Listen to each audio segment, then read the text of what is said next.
Hello everyone and welcome to the latest edition of the First Thursday Club from RSK Biocensus. My name's John Davis, I'm a director at RSK Biocensus and also head up the RSK Wilding team. And today we're going to talk about something really quite pressing and important for pretty much our whole industry. So I think we've got a lot of people tuned in today. The Planning Infrastructure Bill, specifically Part 3, is the focus of today, and I will introduce you to our speaker, who is the perfect person to talk about it. But I will go through the housekeeping first, so I'll keep you all on tenterhooks. So Lex, I've just given the game away because your name is on there. Right, so normal housekeeping, your microphones are on mute, but do please feel free to ask questions. I think we'll get a lot today. We're due to last for 30 minutes of the talk, and then there'll be 15 minutes of questions. If we get loads, we might go on a little bit longer than that. If we can't get through them all, Lex has very kindly agreed to catch up with any questions that we didn't get through to, and we'll contact you by email and give you a proper answer. Also, as always, remember that there will be a feedback form coming about an hour after this presentation. And if you've got any ideas for future presentations, please do get on to us, because we've done about 54 of these now, so we're kind of running out of ideas. We might have to start talking about some of the old things again. Anyway, right, could you go on to the next slide, Lex, and I'll introduce you. So Lex is, where's your, oh dear, I've lost my picture. Oh, it doesn't matter. I'm so sorry, that was an accident. No, that's right. So Lex is legal counsel here with us at RSK Wilding. She joined us about 6 months ago from Environment Bank, where she was kind of instrumental in developing biodiversity net gain and purchasing land and creating habitat banks and all of that stuff. So she's very familiar with that whole process, but also now that she's with us, she's been part of our responsible body team. So the kind of the legal instruments that we use there, the Conservation Covenant, Section 106s. So she's pretty much, I would say, a national expert in biodiversity net gain, but also an expert in wildlife law more broadly, and more specifically in this new bill that came out a few weeks ago. And she basically spends every waking hour of her day trying to address this, and she'll go into the detail in a second. But it is a really important potential adverse effect on developers, planners, the environment. So we are concerned about it, and she will talk through that in detail. If you are particularly interested in this, I would link up with Lex on LinkedIn, if that's right saying that, Lex. You'll get bombarded with about 300 posts a day from her, but all of them extremely interesting, and you will know more about the planning bill than the people who drafted it, frankly. Right, so without further ado, I will hand over to Lex. And if you want to turn your camera off, Lex, and I will do the same. Of course, right, let's do that. Great, so wonderful to be here, wonderful to be talking about the Planning and Infrastructure Bill, which it's a really important piece of legislation. It's Labour's flagship legislation, and in particular we're going to be talking about Part 3 of the bill, which has some fairly dramatic consequences to our existing environmental legal framework. I became fascinated really by this when I first saw it published on its first reading in Parliament. And I couldn't quite believe what I was reading, really, in terms of these seismic changes to policy. And because I already had such a background understanding of things like biodiversity net gain, it just meant that I could get an understanding of it fairly quickly, and very quickly saw some challenges in particular, what I could see as being actually problems for developers and the planning system, which really struck me in particular. And that's aside from the reduction in the protections for nature that the bill precipitates. So we're going to have a bit of an overview on that, and please do keep the questions flowing in, and like John says, I would really happily come back to people afterwards with any answers that we can't get to today. So my slides are not moving along. Right. Our current protections for nature.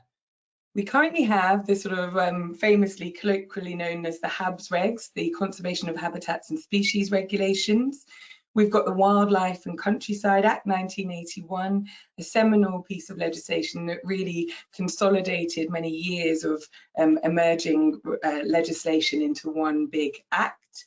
And we've got the Protection of Badgers Act. And I refer to that act just because we see that later on in the bill. But there's a whole range of legal statutory protections for nature that are very strong and that really work hard to make sure that harms to nature, harms to habitats and harms to species are really as a last resort after doing what you can to avoid those harms. In addition to our statutory framework, we have the planning system that also helps to protect our natural environment.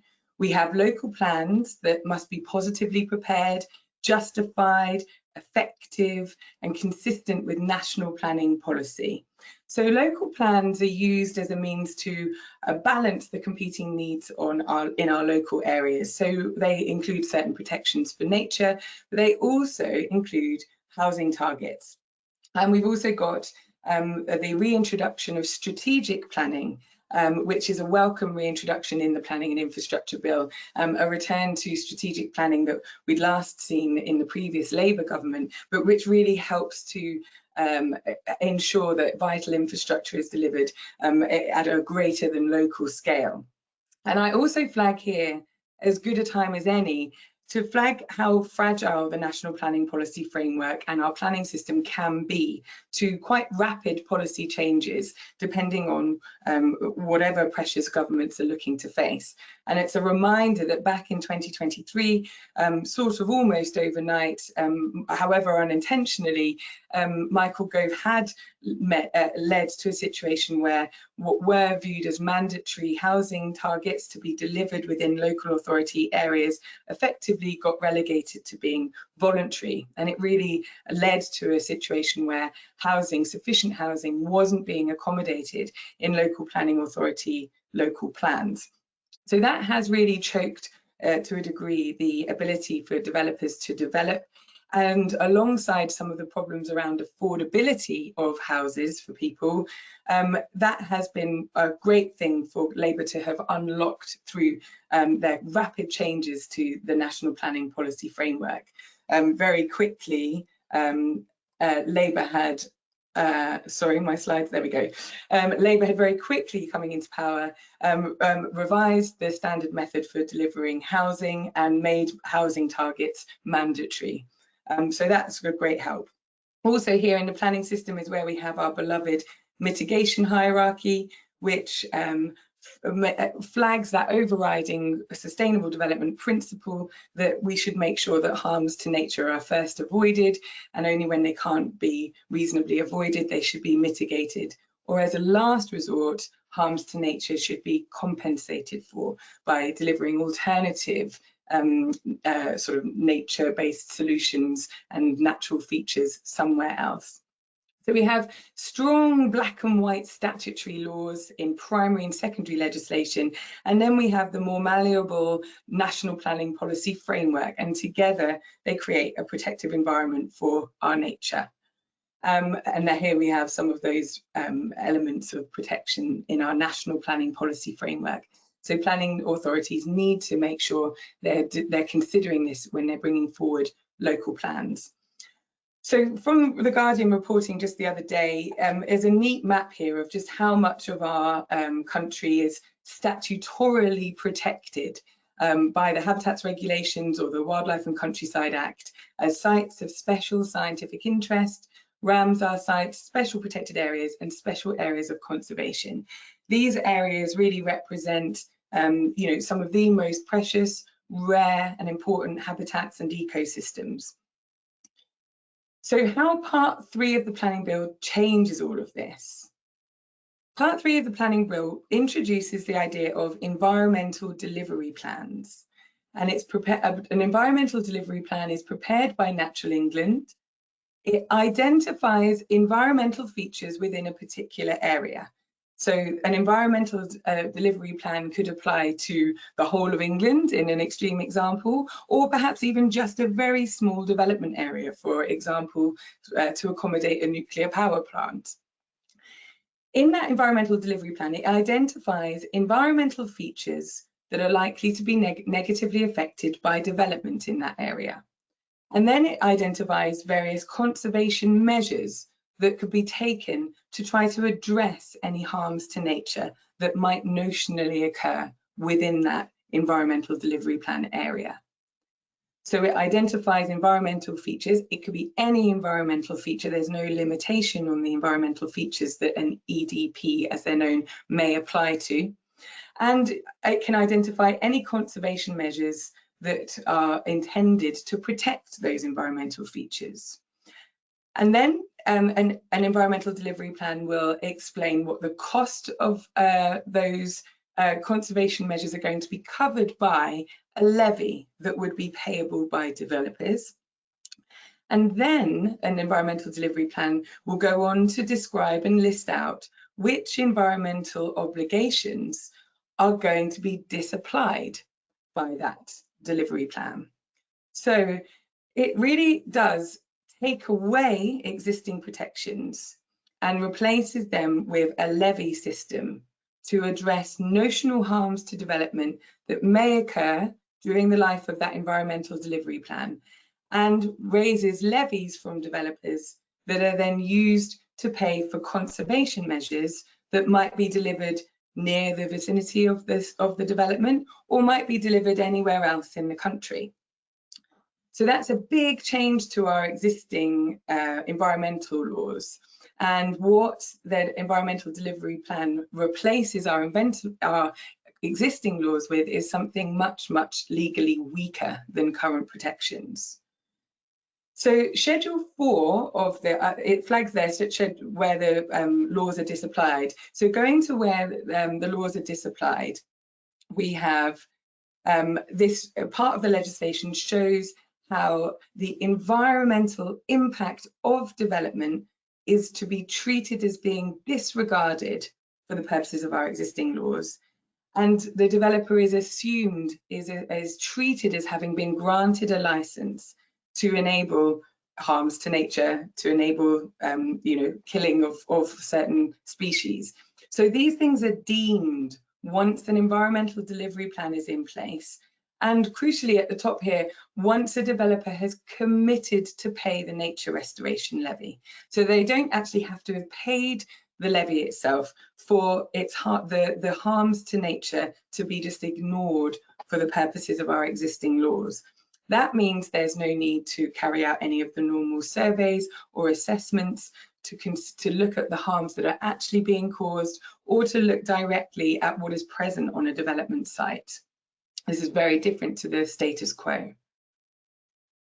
So then this interplays with the planning process. We have, of course, many, many years of established sustainable development embedded into the decision-making process. There's lots of standing guidance from Natural England about how to address protected species, ancient woodland, wild birds, protected sites, special protected areas. And so we have a system that addresses this through our planning infrastructure. Environmental delivery plans will directly clash with what our local planning authorities are accustomed to doing when they're addressing harms to nature. They would apply the mitigation hierarchy. They would want to see surveys of the site. They would want to see measures being taken to avoid harms, to provide alternative habitats ahead of harm.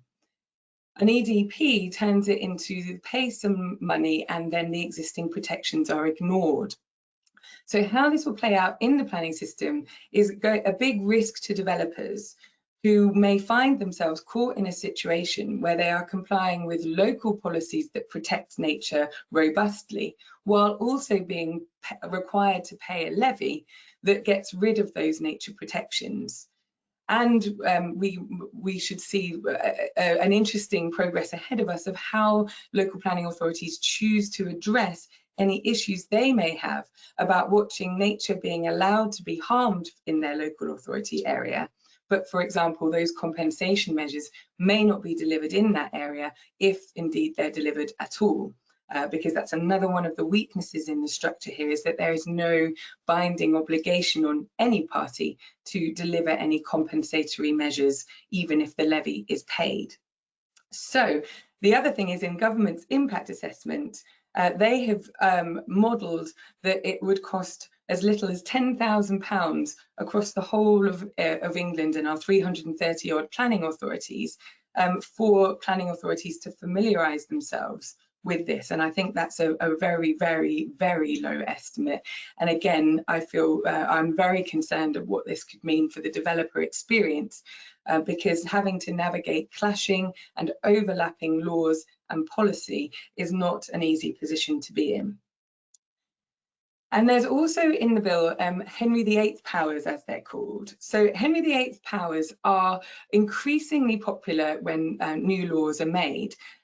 Because laws are made quite quickly now, they can often be described as what's called framework laws, which means they don't really have a great deal of detail in them. They set some overarching broad principles and then rely on secondary regulations to be granted that then provide the detail, which means that the thrust and the purpose of the bill is difficult to determine in this framework stage. And there's a great deal of latitude, particularly in this bill, for a whole range of new regulations to be passed that could cause greater harm to environmental protections and which would have no real parliamentary scrutiny when those regulations are passed. And it's very, very vague, where you've got regulations may make different provisions for different purposes or areas. So there's a great deal of latitude when we have a primary act whose purpose is to weaken environmental protections in exchange for the payment of cash. That's a very wide latitude. Again, Secretary of State may make regulations setting out further information or matters that must be dealt with in an EDP. It's very broad, and those laws, when passed, will be binding and statutory and very much would override anything that is non-statutory, like planning policy.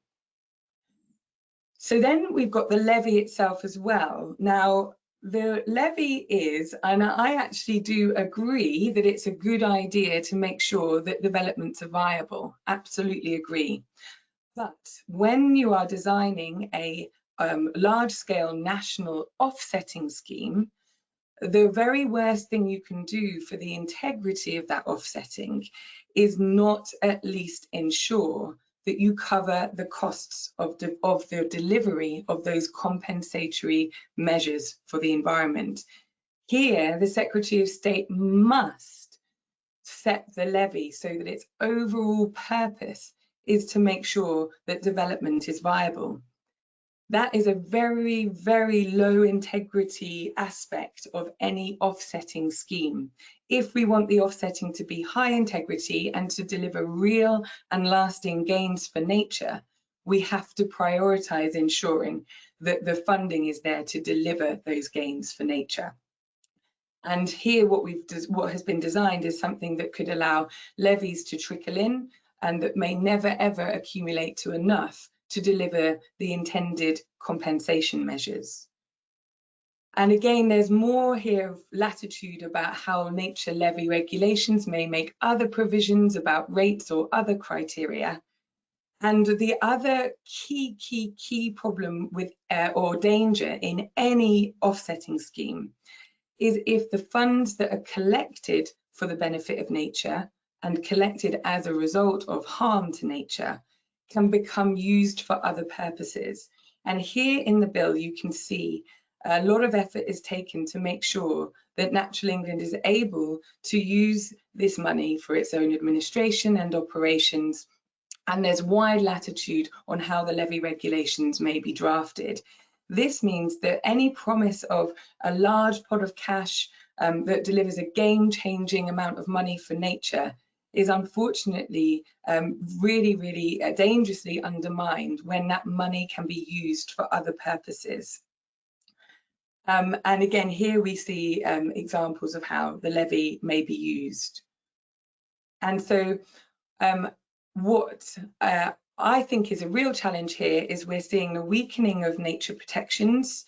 We're seeing the funds that are collected through harming nature capable of being used for alternative purposes. And we've got a system that clashes directly with established principles of sustainable development, which could play out expensively in front of our planning system, who is of course already overburdened. So what can we do to make it better? I think that we need transparency, broad and wide consultation and evidence-led impact assessment, just to make sure that if government does want to regress on nature protections, and governments are allowed to do that, of course, that it's done transparently and that the correct ministerial statements are presented to the MPs and to Lords, and that people understand the implications of what is being agreed to. Broad and wide consultation also ensures transparency and better lawmaking, so that the full range of impacted sectors and people and organisations are able to feed in constructively to making this a good law that is implemented well and that truly boosts our economy and truly improves the developer experience. And there is a lot going on in the news at the moment about it. There is roundly opposition to this bill from every direction. I think perhaps as an accident of the failure to have an open and broad-wide consultation exercise. Even Britain Remade says that the bill doesn't go far enough for them. And even the Conservative Yimbys are saying the bill doesn't do enough for them either. It doesn't actually address the problems. And critically, you know, developers have rightly become nervous because they don't want to be killing bats as much as anybody else. And what they're concerned to see is that people can afford the mortgages to buy the homes that Labour wants them to build. And that is one of the biggest strangleholds on development rates, build-out rates, and really not newts and bats. So I'm calling really for anybody in this room and in our sector, our diverse sector of charities, landowners, the built environment, to work together to see how we can fix the problems that are there in the system, improve the developer experience, improve the many and varied ways in which we can invest in nature recovery, and really help to work together to build a system that works. And that, I think, is my last slide. Brilliant. Thanks, Lex. Do you want to pop your camera back on? You have hurtled through that. I was expecting you to go on for about 5 minutes. So we have more time for questions. Is my camera on, by the way? Oh, it's not at the moment, no. Okay, let me try again. Hold on. Have I stopped sharing my screen? Oh, no, there we are. Got you. Got you. Okay, great. Well, let me tell you what, I'll kick off with a question that I came up with. Me, I've got control, so I'll ask it.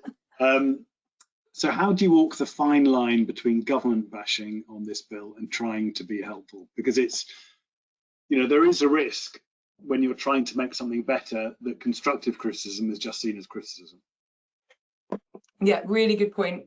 And it's a very difficult fine line. I think, again, a sort of absence of due process makes this whole process far more reactive and confused than perhaps it might otherwise have been if the draft bill had been presented many months before it was laid before Parliament.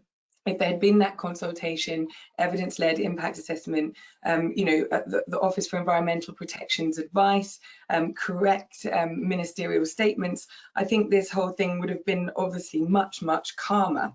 But as it's happened, it's ended up being very confused, very rushed. MPs have been very confused. Constituents have become upset. You know, the manifesto pledge was clear that there would be no environmental regression, and so I think it has become a sort of a highly charged environment that due process would have been able to avoid. So yes, it's a difficult line to tread, but my view is if with the right transparency, we can make this work, and we should really pull together to make it work. I think that's the point. We're not just being, you know, anti-development or not at all, or anti-planning or whatever. We just think if you rush something, it just doesn't get done properly, and it will kind of backfire on the government and on everything. So let's just hold off for a bit and get it right. Okay, right. We've got a few questions coming in for you. Right, this from Alex Hemming. How are Natural England going to be able to produce all of these EDPs as they're already under-resourced? Good point, Alex. Yeah, so that's a really good point. One of the biggest design flaws I see in this legislation is the extraordinarily difficult position it puts Natural England in. Natural England needs to write the EDPs, they need to deliver the EDPs, they need to then collect the levies from the EDPs, they need to monitor their work on the EDPs. So they're in an extraordinarily conflicted position, mixed with cuts to their own budget. They become in a very strange place where they could be economically reliant on the levy income that comes in through the destruction of the very nature they are there to protect. And that's an extraordinarily tough position to be put in, and something that good, robust lawmaking would have designed out of that. So there is a big question over how and when EDPs will come into force. Some people say there are some already in construction in the background. Some are saying it will be years before the first ones come in. And again, in the absence of any draft EDP, any template, any detail specifically around what they're there to address, the extraordinarily broad range of any environmental feature in England being coverable by one, it's hard to predict how this could be resourced and how indeed this has been budgeted for, given such the broad scope of what these may be. So yes, I don't know how they will do it, and either there'll be lots in a flurry or there won't be any, and we've kind of got to prepare ourselves for that range of outcomes. Well, that perfectly lines me up for the next question from Martin Kennard, which is what will trigger the need for an EDP for a development, which is a very difficult. Yes, so Natural England are allowed to decide any time they want whether to create an EDP. The word decide is literally used in the legislation. They then write the EDP and they send it to the Secretary of State. The Secretary of State needs to decide if they think that that EDP is notionally capable of leading to an overall improvement to nature. So it's a notional on paper exercise. Would the notional harms of development in that area notionally be likely to be outweighed by the notional delivery of compensation measures somewhere else or within the EDP area? It could be anywhere. And so once the Secretary of State has decided that, and there's a very short, in my view, kind of tokenistic, given the amount of science there would need to be behind this for it to be safe for any habitats or species, a sort of tokenistic consultation window of just 28 days, where in theory at that point enough scientists are able to scramble together to see whether what is being proposed could make scientific sense. So yes, Natural England can decide whether to make an EDP, and the Secretary of State then passes it into law after a very brief consultation period. Right, which it answers pretty much the next question, which was how quickly do we feel EDPs will be rolled out? What areas will pioneer EDPs, assuming nutrient neutrality will be a priority, which to my mind, this fits nutrient neutrality really well. It just doesn't necessarily fit on this. Yeah, the one thing I struggle with though with nutrient neutrality is I do really struggle with the idea of compensation just may never be delivered, and the harm can happen first, and the compensation may never be delivered and would be underfunded.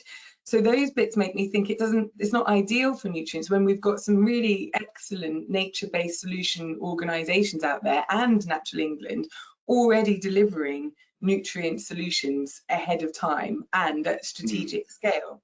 So I feel like this feels as though it began life as something to try to address, to deliver the Labour's manifesto pledge to unblock housing that is currently blocked by nutrient neutrality without weakening environmental protection towards the manifesto pledge.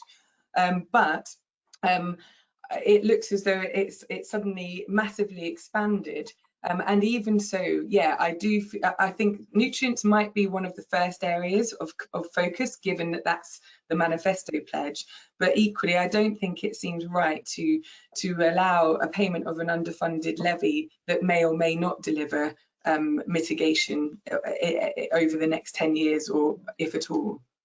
It does seem to me given the breadth of what an EDP could be, it could be across the whole of the country, it could be for a species across the country, it could be for a region, it could be for development. How the government decides which ones to do first, because there's going to be a lot of work in this, you know. Well, exactly, because you can imagine that there might be a bit of political pressure, because we're like, oh look, we really want this nuclear power station to go through. Could you do one for the fish, please? Or there might be a generic one that's just like across the country. If you do any development that may or may not impact some meadow, you're going to pay our meadow levy. Or, you know, it could be any of those things. And again, it's in the absence of piloting or any kind of template of how this might look, that means we're all slightly scrabbling in the dark. And again, not ideal as the law is passing through the parliamentary process. Question from Angus Walker, who you know pretty well, I think. Hello. He doesn't quite understand whether, at least initially, this EDP proposal just applies to a limited set of licenses and approvals, or is it able to do more general than that? That's a really good point. So the legislation does not expressly limit the environmental laws that could be weakened by an EDP. What it does do is expressly deal with Habitats Regulations, Wildlife and Countryside Act, and Protection of Badgers Act.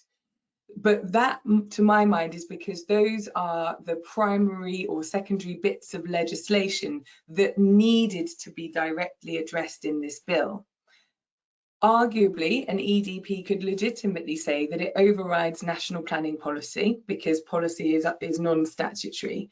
Arguably, it could override other nature protections, because the Henry VIII powers mean that you could pass secondary regulations that choose to turn another environmental feature into a levy, because of the broad scope of this act as being an act that weakens protections for nature in exchange for cash. And talking about the bill and when it'll, you know, how it's proceeding at the moment, how concerned are you? This is from Tim Birkinshaw, that the bill has already passed the reading in the Lords and the committee stage. What other opportunities and mechanisms do we have to make our concerns heard and actionable? Good question. So I think that the good news is that as the sort of win-win facade has started to crumble, it has meant that the public at large has recognised what is a key regression on environmental protections, and have been writing to MPs. And MPs have, understandably, as they've recognised, oh, this isn't actually the win-win we thought it was, are putting government under pressure to fix those problems. The big so in the House of Lords stage, there is what's famously called the ping pong stage. So the House of Lords, you know, do have an opportunity to consider this and to think about whether something could be done to improve it, or whether, because of problems like, you know, however innocent, incorrect ministerial statements that have accompanied this bill throughout the passage so far, might feel that that sort of has delegitimized that process to a degree. The transparency that was supposed to be there hasn't been there. Maybe we put this out to consultation and design something that really does work. The best thing to do, if you're concerned about what this means for nature or development or the planning system, is to keep in touch with your MPs about it. And that's got the best chance at the moment of making sure those concerns are heard. Well, that leads on to another question from Paola Reason, who we know well. I think the public are largely unaware of the implications of this bill. I think many would be horrified. How should we, the NGOs, get them engaged, or rather, what are the NGOs' plans for getting their members engaged? Well, so we saw an excellent campaign by RSPB and the Wildlife Trusts as their proposed fixing amendments to the bill were rejected. You know, had felt to a degree that promises had been broken. So they launched a great public awareness campaign. I think that there is the chance that government is going to want to try to fix this and perhaps present some kind of what I've described as sort of appeasement amendments to try and neutralise this situation. So we can see what those look like. My concern is that the danger is they would do very limited benefit for the environment, because the purpose of the bill is to remove protections in exchange for money. It's hard to see how you can fix that without undermining the higher thrust of it. But yeah, so we might, I think the NGOs and I think like our whole built environment sector, you know, ought to have a really important role to play in understanding what amendments may be presented, making sure the Office for Environmental Protection is fully on board, so that we can have some transparency over what iterations the bill may take in its next stage through the House of Lords. And this, of course, is why there's so much traction behind pause the bill, because amendments will go so far, but when ultimately it's the fundamentals that we think are flawed, then just remove it, consult on it, rework it completely, I think is what. Yeah, exactly. I mean, I just think, you know, we've got such a consensus around the built environment, UK Green Building Council, you know, in businesses, industry, academics, you know, scientists, economists, you know, everybody's looking at this and thinking, if what we wanted to do was to create a massive national offsetting scheme, there must be so many better ways of designing it and making sure it's as safe as it possibly could be. And I think there's lots we can do together to do that, if that is what the intention is. So yes, I think yeah, I think get shining some light on this and making sure everyone really understands what they're agreeing to is I think a crucial part of any good, robust lawmaking. I think the one group you possibly didn't mention is Labour MPs, and of course there have been actually quite a few Labour MPs who are rebelling on this, or who can see that this is a problem, and they are in a way the key people here, because they should hopefully have the ear of their government colleagues. Exactly, and I think crucially, you know, it's a democratic process. Some people may be very happy with the regression on environmental protections. It's just so important that they know that's what they're asking for, and that there is no accidental belief that it's a win-win. And I think, you know, one of the best things about the Environment Act when it came in is it forces ministers, when they're presenting new law, to state whether it is regressive or non-regressive on environmental protections very specifically, so that there is transparency through the parliamentary process. To not have obtained the legal advice on that and to have put an erroneous statement on this bill, you know, has led to, you know, I think understandably the public and MPs and NGOs all being very confused. Right, I'm going to turn the discussion to BNG, because that's what I do. So there are at least 4 questions here. I'll try and clump them together. I'll clump the first 2 together anyway. So Eddie Narbert says, how does this interact with BNG obligations? And Alex Hemming says, will this supersede the 10% BNG targets? So this is a really good question. Now, every time government is asked about this, you know, of course, they are flagging they are 2 totally separate policies. However, environmental delivery plans can apply to any environmental feature in England. So arguably could apply to lowland meadow or modified grassland. And equally, in the working paper that government did produce about this, you could see they were looking for a uniform, you know, a holistic nature restoration fund that could have anything falling into it. So what I think is difficult to reconcile is how you could have a biodiversity net gain regime that absolutely enshrines the mitigation hierarchy into law, and that then means you're in a situation where it is easier to kill a bat under an EDP than it is to mow over a bit of scrub under the biodiversity net gain regime. And that inconsistency I don't see as lasting very long if we do end up with part 3 of the bill coming into play. And it wouldn't take much. The bill absolutely does whatever it needs to enable the overriding of other laws because of these Henry VIII powers. So it wouldn't take much to subsume biodiversity net gain into the Nature Restoration Fund.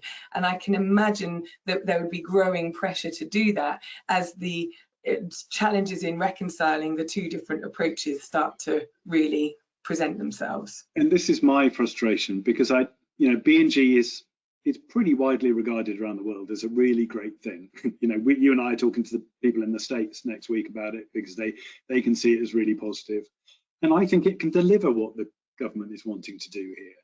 We've always said that large-scale off-site B&G is a really good way of achieving this, and you don't get rid of the mitigation hierarchy, as you say. You still have to do all the surveys, which is another question someone said to you. You're still doing the environmental survey, so you know what's there and you know what you're losing and you know what you need to compensate for. Exactly, because there can't be any gains if you've not even tried to measure the losses. Environmental delivery plans have been designed, in government's impact assessment, they say it is to avoid the supposed delays and costs of surveying sites and dealing with sites on an individual scale. I think biodiversity net gain, definitely had a bumpy implementation process, but part of that was because we were having to bolt a system onto a chronically underfunded planning system. And I think also it's because it has all the essential safety protections for an offsetting scheme to give it the best credibility it can for nature. You have to measure what you're losing. You have trading rules to make sure what's being lost matches to a sensible degree what is being gained. You have to legally secure your gains ahead of the losses. There's a register where all the gains are registered. And yes, of course, that it was bumpy as it came in because there were challenges around getting those schemes up and running. And perhaps there could have been better investment in implementation, and certainly planning system was already under so much pressure.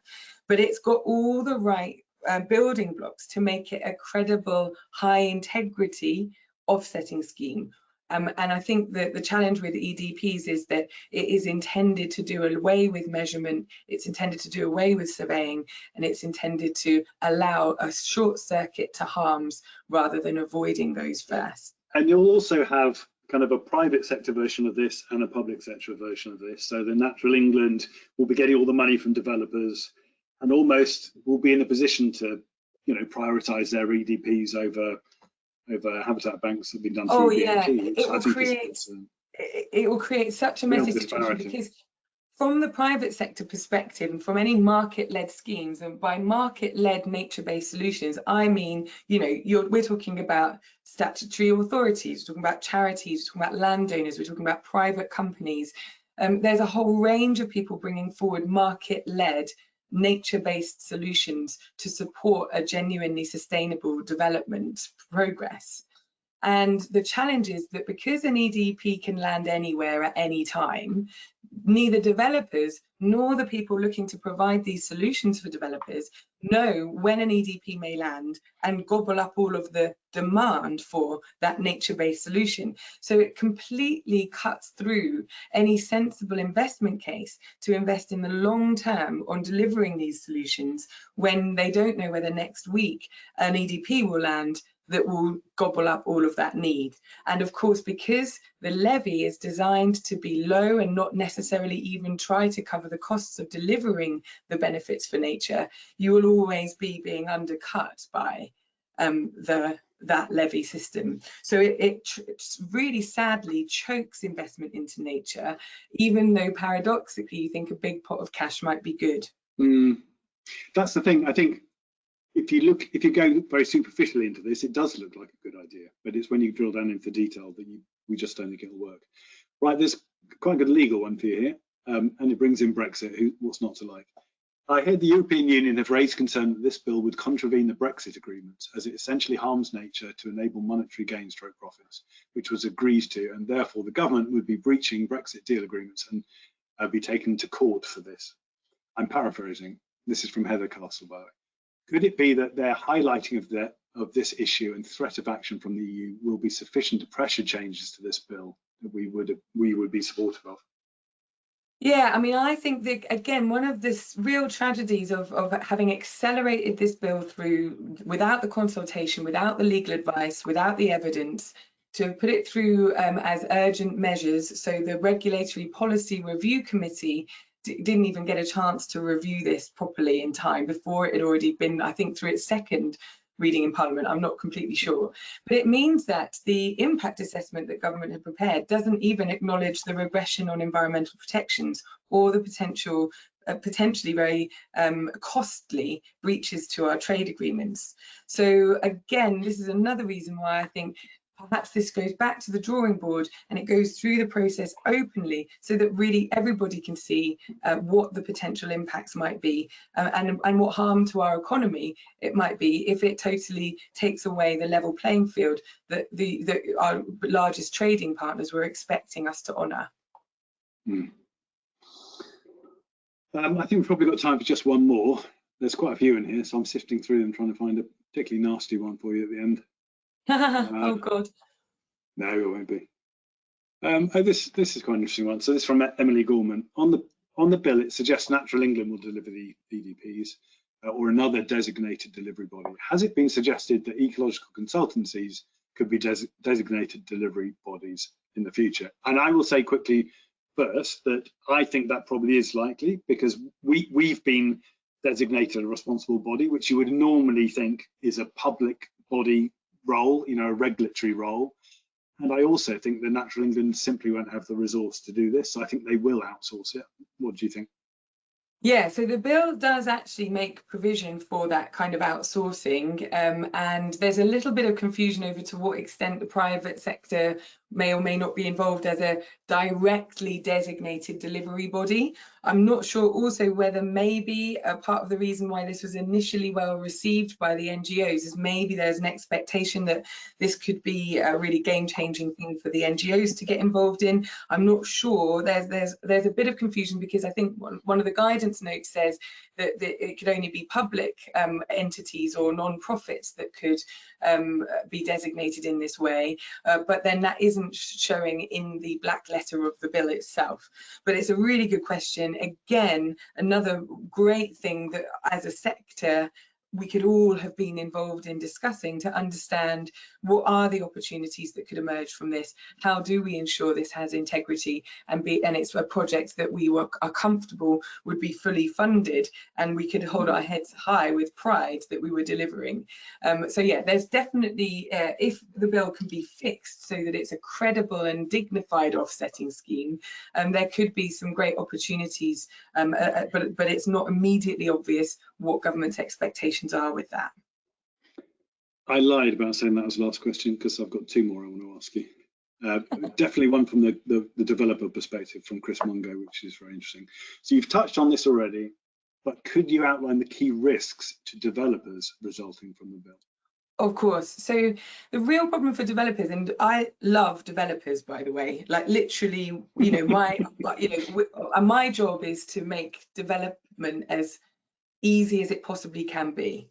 And one of the things I know from my lived experience with biodiversity net gain is how difficult it is when planning authorities aren't front and centre and funded to deal with these changes. And I said earlier that government thinks it will be £10,000 across the whole of the country to familiarise local planning authorities with this, and we know that can't be right. So what will happen is a developer is not going to know when or whether an EDP will land for their development. So one, they have uncertainty. They can't budget for the levy if they don't know whether one will exist or not. They might have a site in the pipeline for 10 years and you've done all of your good environmental robust work and suddenly there's an EDP and you have to pay a levy. So you don't know what's going to happen. The EDP may land and impact half of your development, but not the other half. And then, of course, the EDP may land and it might deal with newts, but not dormice, or it might deal with bats, but not bushes and hedges. So you don't even know what environmental feature it may cover.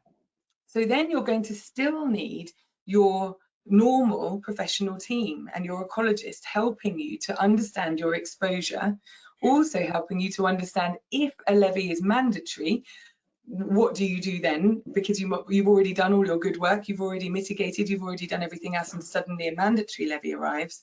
Or levy comes along that's voluntary, and then you've got to weigh up, well, which is better for me? What will cost more? And so I think that is one of the practical challenges. And then on a commercial and sort of strategic level, because no one knows where or whether an EDP may land, it then means that all of the people that would have been coming along to give you nature-based solutions at a strategic scale or in immediate site scale have all disappeared because the investment case is gone. So then you can't even operate normally under the existing regime, which still applies, even because when an EDP isn't there, the normal laws are there. So you're going to perhaps need more support, more resource, and more scenario testing than you would in the status quo. And then the other challenge too is when it comes to the levy itself, it's built in underfunded. So then you've got the problem of local stakeholders. What will happen is if not enough money is raised to deliver the compensation schemes, or the compensation is so far away from the development, local people will rightly be saying, but look, you're killing all of our fish, or you're squashing all of these bats, but what are you doing to benefit us? And you're stuck in a position saying, well, I paid my money to Natural England, I'm really sorry. So then in reality, you may well be wanting to do what is right for nature, as so many developers already do and take very seriously, but then also have this levy looming over you that you've also got to pay. We've absolutely got to the crux of the matter at the end here. This is so much the key problem for me, is that you're going to have a two-tier system, and you'll probably have to do both. So you're actually doubling what developers have to do and pay for, and what local authorities are going to have to review and deal with. That's the madness. Now, Rachel Clarkson, you've come up with a very similar question, which I might just read out. I think we've answered it, which is, as things currently stand, will there be a two-tier approach, i.e. will developers be able to choose whether to approach NE for an EDP or take the conventional approach to informing their application with an ECIA? Presumably there will be a huge gamble as to which approach is most effective. Yeah, we won't know. Exactly. And this is why, leading planning lawyers are saying, I don't think this is really going to work. Some of our biggest and most reputable house builders are concerned, what we haven't even been able to model what this means for us yet. So I think this is a strange sort of accident that from whichever way you look at it, it doesn't work properly. And it feels like, why cause ourselves this kind of harm when we could be focusing our energies on fixing those bits that are broken, whatever they might be, collectively. But yeah, here we have uncertainty. And we have inability for developers to model what they're going to need to do. They've got no idea what is going to come next. And the increased tensions, developers have worked so hard to build a reputation for being positive for nature. And, privately, people are concerned, people are already scared about nature and and the concern is that it's going to increase tensions on site. People are going to want to block development even more because they don't have faith that harms are going to be avoided and as a last resort compensated for. Yeah, I think there is a lot of good stuff in the bill. The Corrie recommendations were good. I'll refer people to those if you haven't seen them, whereby planning can be improved. The bit that doesn't work is the nature part of this, I think. We all understand that planning has been under pressure for a long time. There are quite a lot of good recommendations in the bill, and in those recommendations that will speed things up. But don't throw the baby out with the bathwater. I think B&G and the way things are done currently is the way to do this. Maybe just model that slightly differently so that it delivers what the government wants to do here. Anyway, I think we'd better leave it there. We're 10 minutes over. Thank you so much for your time, Lex. Thanks everyone for the questions. As I said at the top, Lex will get back to those people we didn't get around to. Don't forget, in an hour's time, you'll get the feedback form. If you've got any ideas for future talks, please tell us. The very last thing for me to say is that next month's talk is by my good old mate, Simon Garrett from Nature Positive, and he's going to be talking about local nature recovery sites. So creating LNRSs, how do we know what the future ought to look like, which is quite closely tied to what we've just been talking about. Okay, thanks very much for your time, everyone, today. Sorry for going over, and we'll see you next time. Take care. Bye-bye. Bye all.